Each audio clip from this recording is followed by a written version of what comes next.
তাগুতকে যারা অনুসরণ করে, তাগুতকে যারা অনুকরণ করে, তাদের পরিণতি কি? আল্লাহ রাব্বুল আলামিন বলেন, আল্লাহু ওয়ালিয়ুল্লাযীনা আমানু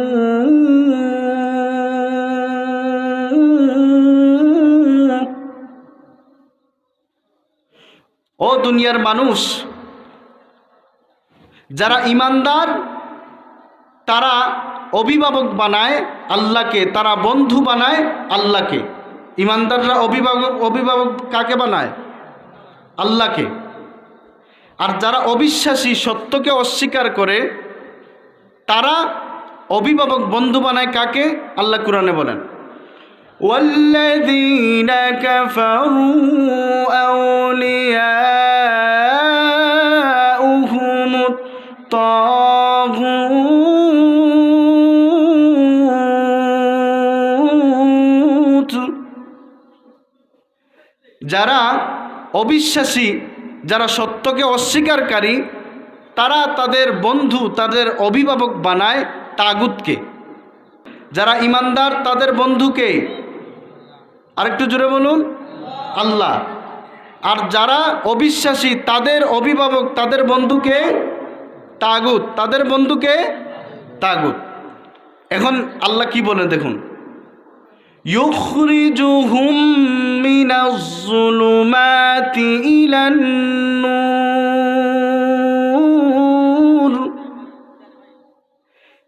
ঈমানদারদের অভিভাবক হলেন আল্লাহ। আল্লাহ তার অনুসারীদেরকে অন্ধকার থেকে আলোর দিকে নিয়ে আসেন। কোথায় নিয়ে আসেন? আলোর দিকে নিয়ে আসেন। অন্ধকার থেকে আলোর দিকে নিয়ে আসেন। ভালো করে মনে রাখবেন, ঈমানদারদের বন্ধু অভিভাবক হলেন আল্লাহ। আল্লাহ তার অনুসারীদেরকে অন্ধকারের জগৎ থেকে আলোতে নিয়ে আসেন। আর যারা অবিশ্বাসী, সত্য অস্বীকারী, তাদের অভিভাবককে, বন্ধুকে তাগুত। তাগুত তার অনুসারীদেরকে কোথায় নিয়ে যায়? আল্লাহ বলেন, ইউখরিজুনাহুম মিনান-নূরি ইলা-যুলুমাত। তাগুত তার অনুসারীদেরকে আলো থেকে অন্ধকারে নিক্ষেপ করে, অন্ধকারে নিমজ্জিত করে, অন্ধকারে ঠেলে দেয়। তাগুত তার অনুসারীদেরকে, তার বন্ধুদেরকে, তার অনুকারীদেরকে কোথায় নিক্ষেপ করে? আলো থেকে নিয়ে অন্ধকারে নিক্ষেপ করে। তাদের অবস্থান কোথায়? আল্লাহ বলেন, উলাইকা আসহাবুন নার। যারা তাগুত তার অনুসারী সহ এরা হলো জাহান্নামের অধিবাসী, তারা জাহান্নামে অবস্থান করবে। তাগুতরা কোথায় অবস্থান করবে? একটু জোরে বলুন। জাহান্নামে অবস্থান করবে। তাগুত সহ, তাগুতকে যারা অনুসরণ করবে, সীমালঙ্ঘনকারীদেরকে যারা অনুকরণ করবে, তাদের ঠিকানা কোথায়? জাহান্নামে। সে তা কতদিন থাকবে? আল্লাহ সেটাও বলেন, হুম ফিহা খালিদুন।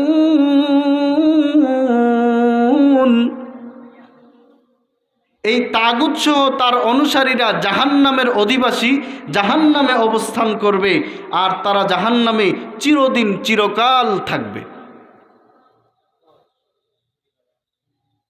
এই আয়াত থেকে আমরা কি শিক্ষা নিলাম? মায়েরা আমার, লক্ষ্য করে দেখুন, এই আয়াতে আল্লাহ রব্বুল আলামিন মানুষ জাতিকে শিক্ষা দেন, ও দুনিয়ার মানুষ, তুমি যদি আল্লাহকে বন্ধু বানাও, তুমি যদি ইসলাম অনুযায়ী জীবন পরিচালনা করো, তুমি যদি আল্লাহকে অভিভাবক বানাও, তাহলে তোমার অভিভাবক আল্লাহ তোমাকে অন্ধকার থেকে আলোতে নিয়ে আসবেন। তোমার ঠিকানা হবে জান্নাত। তুমি সেই জান্নাতে চিরদিন, চিরকাল অবস্থান করবে। পক্ষান্তরে তুমি যদি তাগুতের অনুসরণ করো, জালিমের অনুসরণ করো, তুমি যদি জালিমকে অভিভাবক বানাও, বন্ধু বানাও, তাহলে মনে রেখো তোমার অবস্থান হবে জাহান্নাম, তুমি হবে জাহান্নামের অধিবাসী, তোমার ঠিকানা হবে চিরস্থায়ী জাহান্নাম। এজন্য আমাদের অভিভাবক বন্ধু বানাইতে হবে কাকে? আরেকটু জোরে বলুন। আজকের আলোচনার প্রথম অংশ থেকে শিখলাম শ্রেষ্ঠ উপহার কোরআন। কোরআন আমাদেরকে দুনিয়াতে সঠিক পথ দেখায়, আখিরাতে মুক্তি দেয়। দ্বিতীয় অংশ থেকে শিখলাম যে ইমানদার হওয়ার পূর্ব শর্ত হলো তাগুতকে অস্বীকার করতে হবে, তাগুতের সাথে কোনো সম্পর্ক রাখা যাবে না। 3 নম্বর অংশ থেকে শিখলাম তাগুতের পরিচয়। তাগুত কারা? যারা আল্লাহর আইন অমান্য করে, বিধান অমান্য করে, যারা এই তাগুতকে, এই সীমালঙ্ঘনকারীদেরকে, এই জালিমদেরকে বন্ধু বানায়, তারা জাহান্নামের অধিবাসী, তারা জাহান্নামে অবস্থান করবে। আল্লাহ রব্বুল আলামিন আমাদেরকে তাগুত থেকে সম্পর্ক বিচ্ছিন্ন করে ইমানদার হয়ে আল্লাহর সাথে সুসম্পর্ক গড়ে জান্নাতের অধিবাসী হওয়ার তৌফিক দান করুন। সকলে বলি আমিন। ওয়া আখির দাওয়ানা আলহামদুলিল্লাহি রাব্বিল আলামিন। আসসালামু আলাইকুম ওয়া রাহমাতুল্লাহ।